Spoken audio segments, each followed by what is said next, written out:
I really believe that the people that we surround ourselves with, it's just almost by osmosis that rubs off on us, and we start picking up, their traits and their qualities and, their characteristics, and then those things will start to really present themselves in our lives. Is what they've achieved, we will start achieving.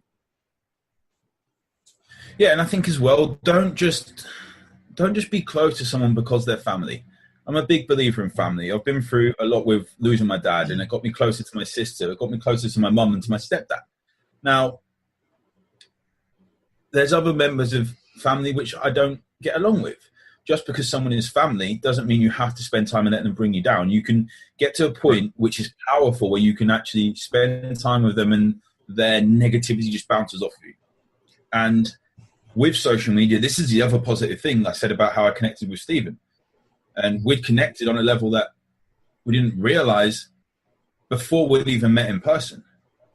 You can have 5 people around you that are so close to you without even meeting them in person. Some of my closest friends through social media are people that are in Canada that I've never even met, or in America that I've never even met, in Australia I've never even met them. But it feels like you know them inside out because of the connection you have with them through video calls, through Skype, through Zoom, through however you do it. Now, what is powerful as well is taking people off your friends list.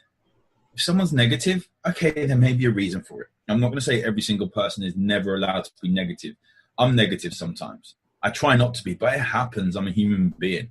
I try and have a good morning routine, but it's not every morning. I'm a human being. I miss it sometimes.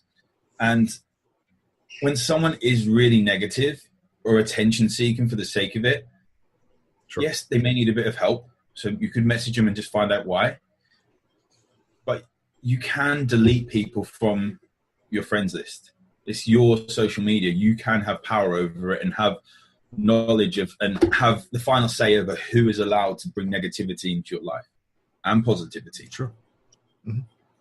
Yeah, that's true. That's true. And, sometimes it's not the easiest thing to do, but it does become at some point necessary because there's a term called dream stealers that I've heard some influencers use that, those type of people, they're going to suck the energy out of your dreams. And, the more you're around that kind of a person, the more it brings you down. So, we have to be very selective about that. Sometimes you can't eliminate 100% of them being around because, like you say, they might be family or just someone you're not able to completely avoid. But for what you can, it certainly justifies, trying to limit that exposure. Oh yeah, and even around where I live in Norwich, it's a small town, it's a small city, and it seems that most people know everyone. Mm-hmm. Now, I've deleted a lot of people in the same industry off me because when they see what I actually charge my full one-to-one clients, they've never believed their time is as valuable as that. And you look at it and they say, you can never charge that much. And yes, you can, because people value it. People are paying that. Right. And I honestly believe I'm delivering that value to charge that monthly fee. Mm-hmm. But I've deleted a lot of people off the fitness world in my city for that reason, purely because of the fact that I don't need to see what they're doing. Unless they're my friend, I don't need to see what they're doing. And I know that what I'm doing is 100% authentic. It's me. It's powerful. It's getting amazing results for people. And it's from the heart. So why does it matter what my so-called rivals in the city might... I don't fit, and even using the word rivals in the fitness industry is massive, where I work with people who actually have their own personal trainer because of the mindset work I do, because of the nutrition work, because of the depth of what I work. Sometimes when people are online, they need a personal trainer there to actually do the session in the gym. Now, when I was just doing personal training, I had that time where I would be worried that someone would steal my clients and the insecurity in my service. Now, there is still that mindset of I need to work with every single person, even if it's not a right fit, it seems, especially where I am. Now, it doesn't have to be like that, because I can't help 7 billion people or however many people are on this planet. So I know I need more online coaches around if there's going to be a positivity spread. There's enough people in this city, in this country, in this continent, like in the world, to spread around. When you look at how many people are actually engaged in the health world as an occupation. Yes, some of them may be given bad knowledge, some of them good knowledge. But even then, there's enough people to help. And there's already enough negativity in the world. So why do we spend time bringing other professionals in our niche down in order to try and bring ourselves up? As Gary Vee says, you people are trying to build the biggest skyscraper by knocking everyone else's skyscraper down rather than building the tallest one. Mm-hmm. Yeah, that's a good analogy. Good analogy there. So as far as maybe something that you've done later in life that you did not do earlier, what would that be that, maybe that you wish you had done sooner? I would say focus on the mindset stuff. Mm-hmm. Get meditating. As I said, I don't do it every day. And I would be a fraud if I said I have a morning routine I stick to every single day. Mm-hmm. But focusing on my health from the inside out, rather than letting every single thing impact me in a stressful way, as we said, like moaning about the weather, mm-hmm. moaning about it being cold, moaning about it being raining in England. It rains in England. It's a thing that happens, and deal with it. And you can either deal with it or you can move. It's an easy option. And I would let the external things that I couldn't control impact me a lot. Mm-hmm. And what people said about me would impact me a lot. And it's none of my business what people think about me. As we said, if I'm being authentic, if the people I care about love me, then I should be doing the right thing. And even then it's okay, as long as I'm being positive, as long as I'm doing something that I believe in truly 100%, then that's the right thing. And I never used to think like that. It was always looking for gratification, external, people externally trying to say, yes, you're good at what you do. You needed people to say that. You need people to say you're in better shape. I dropped about 100 pounds and I thought that getting some muscle would give me this armor that would make me feel really confident and amazing. And it was not the case. It added to it because more people I would feel were judging me.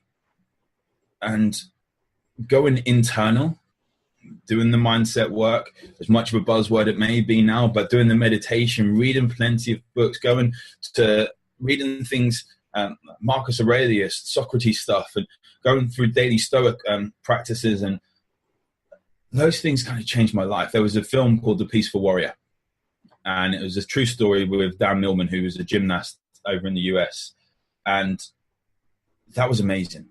I advise anyone to watch that. Basically, talking about finding yourself. There's a moment in there, and I won't go through the full story of it, but it's on YouTube if you just want to watch it and not download it. You can watch it for free. Now, there he's in this park, and he said, "What's going on?" And this guy looks around. He sees his mentor, this guy called Socrates. He doesn't know his name, and he says he's Socrates. So basically, calls him Socrates. And he said, "What's going on?" And he said, "Nothing's going on." He looks around, and you see there's a couple kissing, there's a dog with a frisbee catching it in his mouth, there's a kid playing, there's someone jumping in the lake, there's birds making noise. He said, there's never nothing going on. And you think of that is powerful. He says, take out the trash. There is never nothing going on. When we do that, when we live in this moment, you ask, where actually are you? I'm here. Okay, what time is it? It's now. What else can actually impact you on this planet? Nothing, because you're here now. You're where you are, I'm where I am. And we're talking to each other in this conversation. Nothing else matters right now.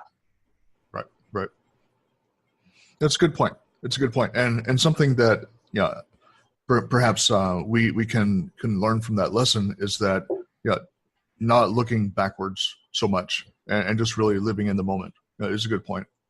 Yeah, and it's not to say you shouldn't care about the future or care about the past, but we can't change the past. Let's leave it there. Mm. Mistakes have been made. Let's learn from them, and great things have happened. Let's learn from them. And with the future, there's a certain influence if we don't care about any of the future. But right now, we forget to live in this moment purely because of the fact that we're told to do all these things for our future rather than living here and now. And I think I learned with my dad dying at 47 instantly, or over 3 days, that made me realize that I want to live my life right now. So when you were starting your particular business, what were maybe some of the hurdles that you had to overcome when starting out? There was the mindset locally that you couldn't make any money in the fitness industry. And I started out and working as a personal trainer, which was like 60, 70-hour weeks, getting £12,500 a year, and not being able to make ends meet, and having to go back to the corporate world and really grind out and not loving what I'd done. And then after a few setbacks, I wrote about having an anxiety attack, which basically told me I needed to get back to the fitness industry and what I love doing. And I started making the change from there to get back there. And it was hard to get over that hurdle when people locally are saying that personal trainers can't really make more than about 15, 16 grand a year, because not many people were making that locally. And the average wage in the city is around £22,500. And you think, well, I could make that just in a corporate world. Why don't I do that?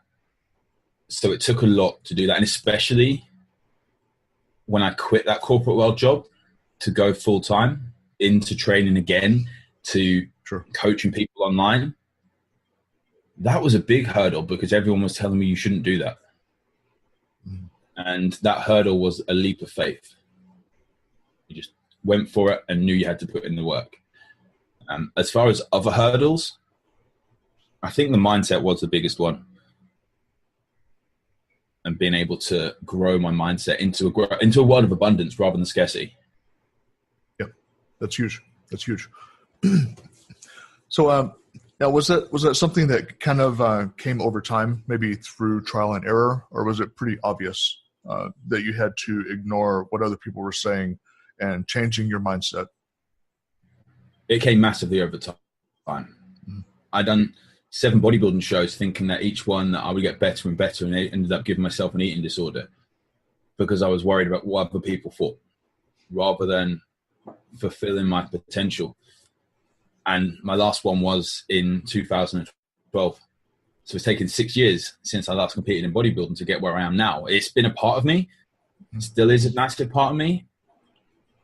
Endurance is a big part of me.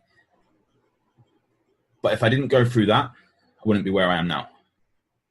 And it's the same as when I talk about my dad dying. My dad didn't die, I wouldn't be doing what I'm doing now. And it's powerful to realize that. And it's selfish of me not to use his life's lesson as experience and to progress. Yeah. Fair enough point there. So, what is there maybe another profession, if you decided at some point you did not want to do what you're currently doing, is there something out there that you've thought, I'd like to try that someday? I actually went to music college and used to produce hip hop and rap, and I used to DJ a lot. So I've said that in the next year, I'm actually going to get the studio equipment back and start making some music again, because music has been there for me in the highest of highs and the lowest of lows. It's been the constant throughout my life that I've been able to turn to ever since I can remember, from like 8, 9 years old, listening to Motown and soul, all this stuff, and listening to different types of music, and then growing up listening to hip hop. And that has been a big thing. Whether you can make an actual living out of it when nowadays it'd take a lot to do it, but hey, it would be the thing I would turn to. I can certainly relate with music because I had the classical music training.